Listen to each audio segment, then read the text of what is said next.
everyone, thank you so much for joining me today. So in today's card making video, I have a really fun technique using stencils and our coloured embossing powders.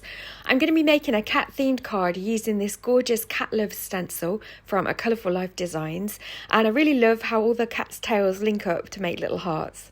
So we're going to be using a selection of embossing powders today, so you can use whatever you've got in your stash. I've got Metalline First Frost, Oceanside and Laguna, which were part of the recent Wow embossing trio Dappled Pearl Effects. I've then got Emerald City and All That Jazz, inspired by Catherine Pooler. And then I've got Oceanic.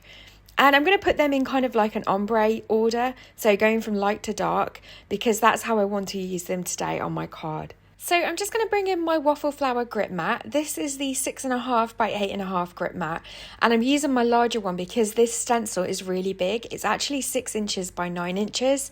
So yeah, it's still too long for my grip mat, but we're only using a section of it today, so this will be perfect. I've gone ahead and cut a card panel down to 4 inches by 5.25 inches. We're going to be working on a US A2 card blank today. So I've cut this down to size so that'll be a nice even matte layer behind it. I've just used my anti-static powder bag, and then I'm just going to place the stencil over the top of it. Next, I'm going to bring in some mint tape from scrapbook.com, and I just want to section off so that we've only got one row of cats. I'm making sure that the tape's only touching the stencil because I don't want any of that sticky residue on my cardstock, being as we have used the anti-static powder bag and we're going to be using embossing powders. So I've got my Wow embossing ink pad here and a blending brush, and I'm just going to add embossing ink through the stencil on all of the areas that we want the embossing powder to be. So I find a blending brush is great for adding ink, embossing ink through stencils. It means you get really good coverage and you don't risk missing any of the little bits either. So I've peeled off my card from my Waffle Flower grip mat. I've got a scrap piece of paper, and we're going to start off with the first colour. So first of all, I'm using the Metalline First Frost embossing powder, and so I'm just going to tip the excess away from the rest of the embossing back onto the paper. We can then put that back in the bottle, and then we can go ahead and add our next colour. So when you're adding colours and you're going to be using multiple colours, you want to make sure that you're tipping the powder away from any of the other areas that have got embossing ink. We don't want this sticking to any of the other areas, and because you've already got embossing powder on the first cat, you are not going to get any more powder on it unless you've missed any areas. So just doing it like this means you can use a variety of colours without having to heat set each one individually.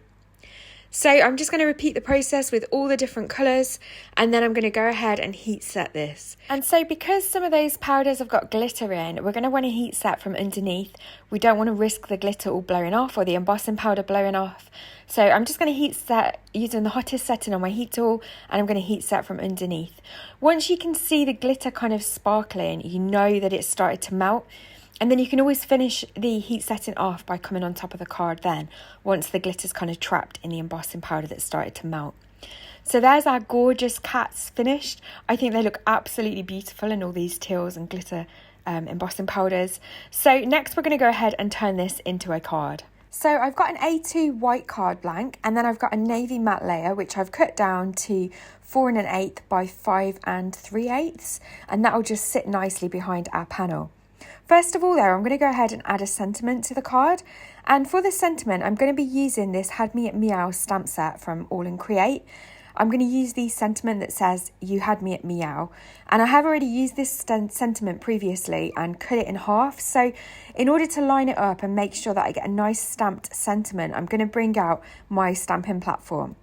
So you know me, I normally like to use my acrylic blocks, but we've got this far and I don't want to mess it up with the sentiment, especially as I have cut it in half, and the best way to line it back up is to do that on a stamping platform.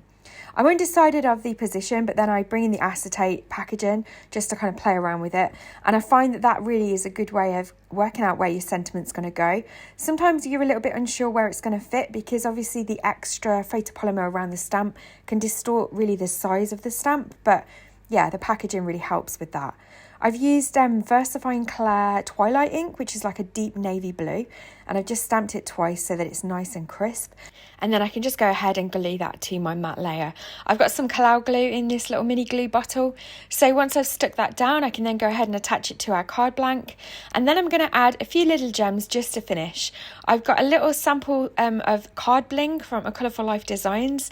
These are like flat backed sequins. They don't have a hole in the middle, but they're absolutely beautiful. They're really iridescent. And I know in her shop, there's an abundance of different colours. So definitely check those out. They're great for just adding a little finishing touch to those cards. So thank you so much for joining me today. As always, the products that I've used will be linked in the description box below, and I'll add a few close-up photos for you at the end of this video.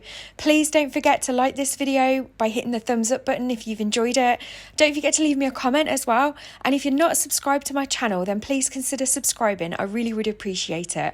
And I'll look forward to seeing you in the next video. Take care.